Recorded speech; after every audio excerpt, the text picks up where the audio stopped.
What's going on, everybody, and welcome to another episode of the Book Binge. But this one is another book haul. I haven't done one of these in 3 months. This one is covering all of my acquisitions for the summer. I think for the remainder of the year, I'm going to go back to a monthly book haul format, but that's just because my birthday is this month. I know I'm going to get a few books for that. November will probably be a smaller one, but then the December haul will obviously involve Christmas as well. So, I think I'm going to do quarterly book hauls for the last quarter of the year, but then the rest of the year I'm pretty good to just do quarterly ones because, well, I don't necessarily need a whole lot more books at this point. I just have a ton, and I would show you, but I have stuff on the desk right here so that I can't swivel my camera. Either way, I got quite a few things this month, including some gifts, including some more arcs, and some other stuff going on. So let me go ahead and just get started with the very first category in arcs. So the very first one of these that I did get, I've already talked about it quite a bit on the channel up to this point, is Majority, the first book in the Torth series by Abby Goldsmith. You'll see it right in the top corner there. I hope you can sort of see and read what's going on in there. It's a little bit hard to do that with my camera sometimes. That was the first item that I got. I've been slowly working my way through, but I only accepted it under, the consideration that I would not make it like my absolute top priority, and she was fine with that. So that's what happened with that.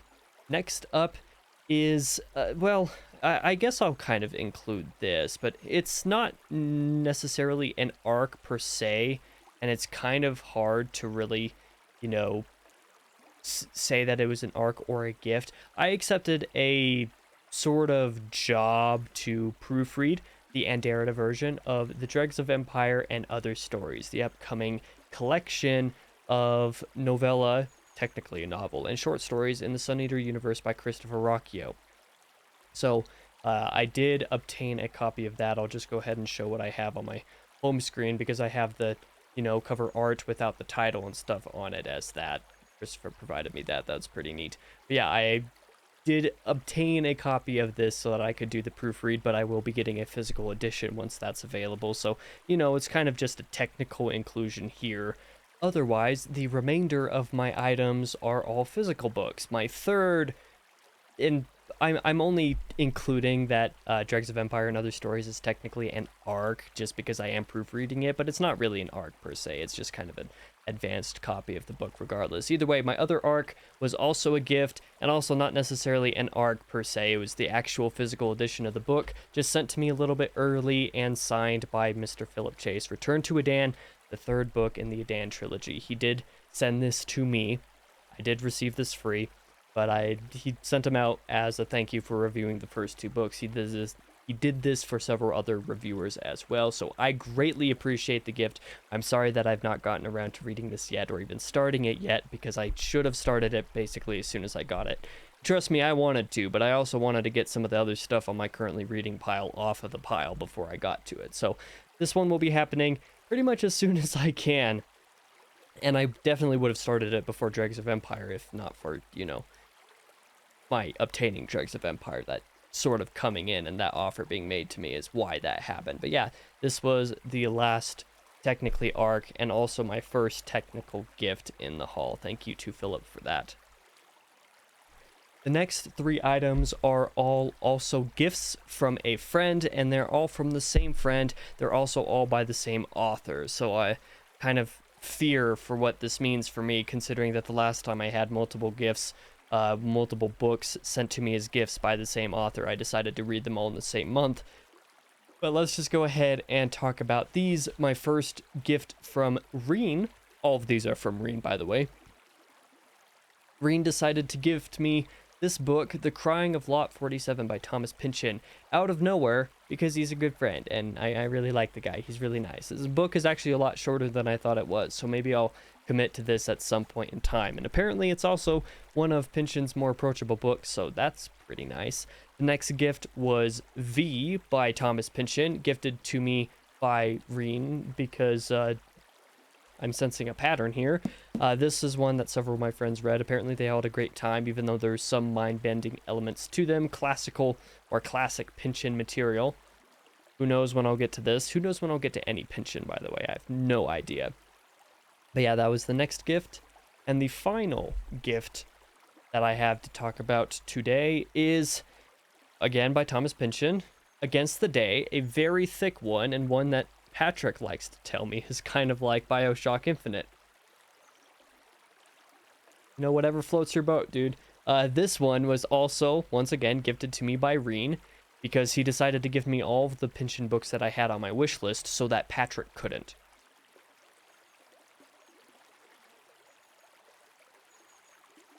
Thank you. I really appreciate it. I really do, Reen. I really do appreciate it, but you're a crazy man. But I appreciate that craziness. This is probably the Pynchon book that I would say of the 4 that I own now, this is the one that I'm most actively interested in, if I'm going to be completely honest. But with that being said, it's definitely not going to be my first, because need I say more?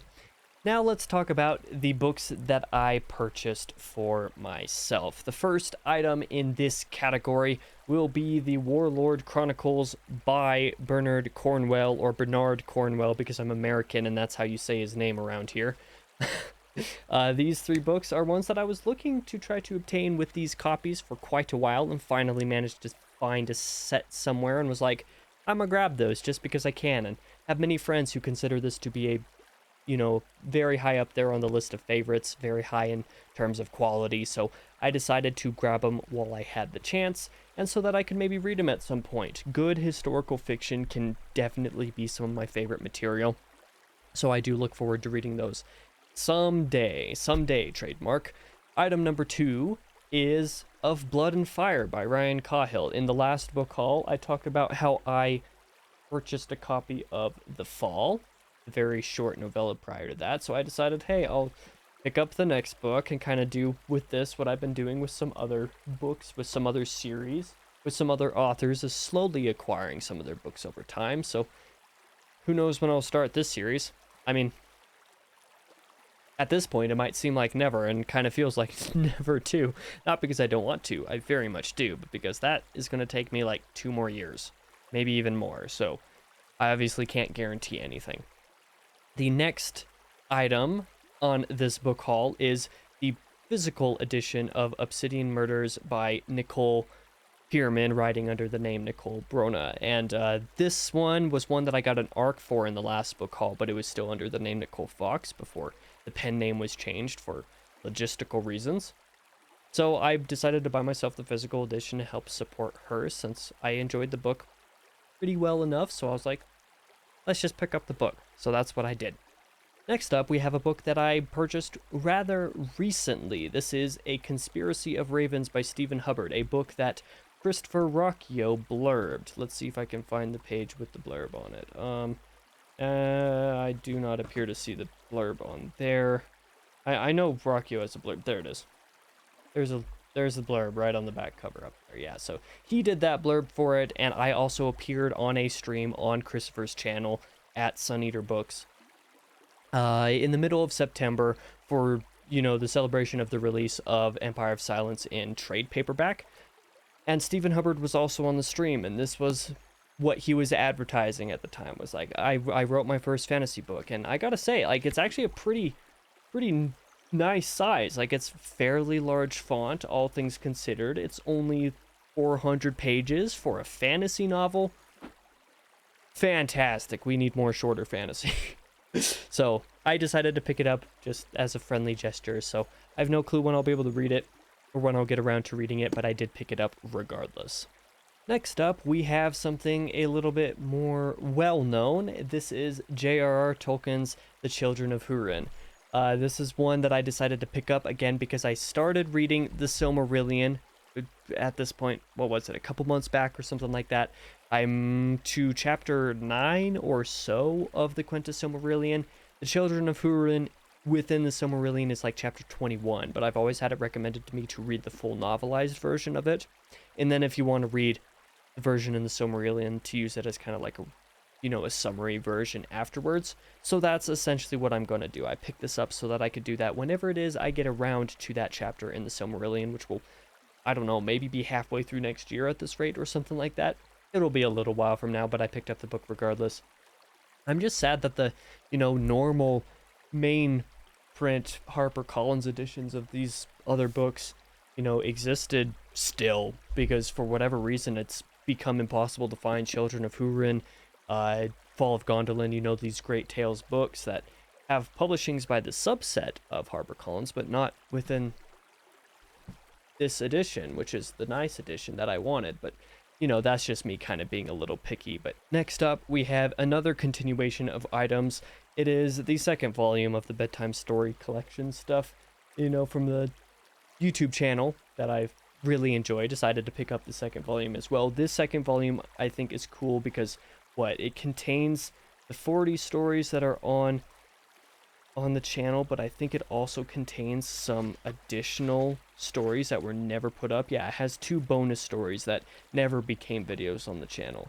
The only thing that I'm rather upset about, I guess technically, is that other books in the series in the back here shows a volume 3 on here.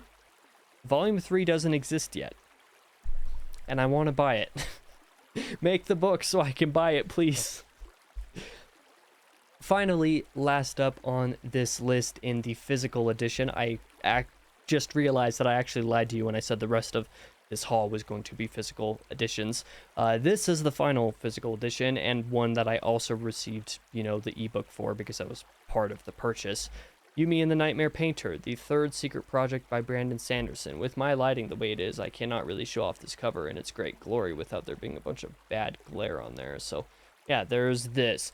In terms of the material and whatnot, I read a couple pieces of this, and based off what I've heard and seen from other people as well, this is probably the secret project that I'm the most interested in terms of, the concept, and it has some of my favorite artwork in there, just the concept design and whatnot. It's the one that I'm most interested in reading at some point.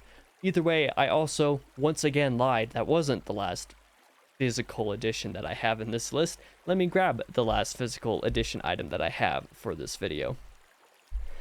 Last up in the physical section of this list is a purchase that I was not expecting to be making at the time that I made it, but things just kind of happen how they're going to happen sometimes. These are Malazan Book of the Fallen by Steven Erikson, which is, I gotta say, these Tor editions of these mass markets are very high quality mass markets. Like, they're some of the highest quality ones that I've handled just in terms of their floppiness. There's only a couple books in the series that have undesirable levels of floppiness to them, as in they're a little bit too stiff considering how thick they are, but they are pretty good quality, I would say. As is a theme with all books that I pick up, especially fantasy related at this point, now that I've started Wheel of Time. Who knows when I'll get around to these? I have absolutely no idea, but I am definitely going to be doing something similar with these as I've done with the Wheel of Time when I do get around to reading it. I've been doing Wheel of Time diaries where I do spoiler talks on my reading each week as I read each book, and then doing reviews and stuff afterwards. I'm considering probably doing the exact same thing with Malazan Book of the Fallen when I read it. That's not to say that I will start this immediately after Wheel of Time, because that's a big commitment to make, and I would like to have, maybe a year or two after I'm done with Wheel of Time to, kind of have off to do something else, to read other stuff, to catch up on some stuff that I've missed, I guess. But yeah, this is a fantastic collection, actually, like in just terms of the qualities of the books. Who knows how well they'll hold up when I read them. I tend to be somebody who likes to not break all of his spines and not destroy his books. Mass markets are very difficult to not destroy, so I will consider it a challenge indeed. The Reaper's Gale is probably the one. Well, it's one of the ones that I'm a little bit less happy with the floppiness, but it's still fairly good quality in that regard. It just happens to be a bit too big. Same thing with all of these last few books in the series. But this isn't the final item on the list. It's part of the final item, technically speaking, because these I picked up on paperback, the mass markets, whenever it was that I managed to pick them up. I don't even remember at this point. It was fairly shortly after the last book haul video, actually. I got all 10 of the books. But then, not too long after that, if you've been anywhere on Discord within Book Spheres, you probably saw this. There was a Humble Bundle, sale for all of Malazan Book of the Empire related materials written by Steven Erikson. So that included the 10 books on ebook, but it also included some other stuff as well. It included the well, it included the first collection of novellas and then the other 3 novellas within the universe as well with the bundle. It included the Carcanus trilogy. I hope that's how it's pronounced. I say the trilogy. 2 books are only released for it, so there's only the 2 books that we got for it. But there's those 2 as well, and then the first book in the Witness trilogy, as has been released at this point. So that was all included in the Humble Bundle, and I decided I don't really read ebooks, and I just picked up Malazan on the mass markets, but you know what? I can get the rest of the stuff, including the ebooks for all of these, because I occasionally do ebook when I have the opportunity to not do physical, like if I'm at work or something like that, then sometimes it's a little easier to pick up the ebook. So if I happen to have it, I'll read it that way. So now I have the ebooks for all these, as well as plenty of the other stuff that Erickson has written within the universe for a very, very small price, pretty much a steal at that point. But yeah, that was the book haul. It was simultaneously bigger and smaller than I anticipated and expected for it to be. October is this month now. Like I said, I'm pretty sure I'm going to do monthly book hauls for the last 3 months of the year because this month is my birthday, and it's probably going to be big enough for a haul all by itself, just like last year was, where it was I think it might still be my biggest haul was last year's birthday book haul, so we'll see how things go. But if you enjoyed this video, if you liked any of the things that I happen to pick up or have any thoughts about that, give them to me in the comments below. I'll be back this Thursday with a top 10 video about poems by Edgar Allan Poe. There it is on the shelf. I kind of went the wrong direction to show them more efficiently. I should have just done it like this. Yeah, that would have made more sense. Either way, that is what's coming on Thursday. I'll see you guys in the next video.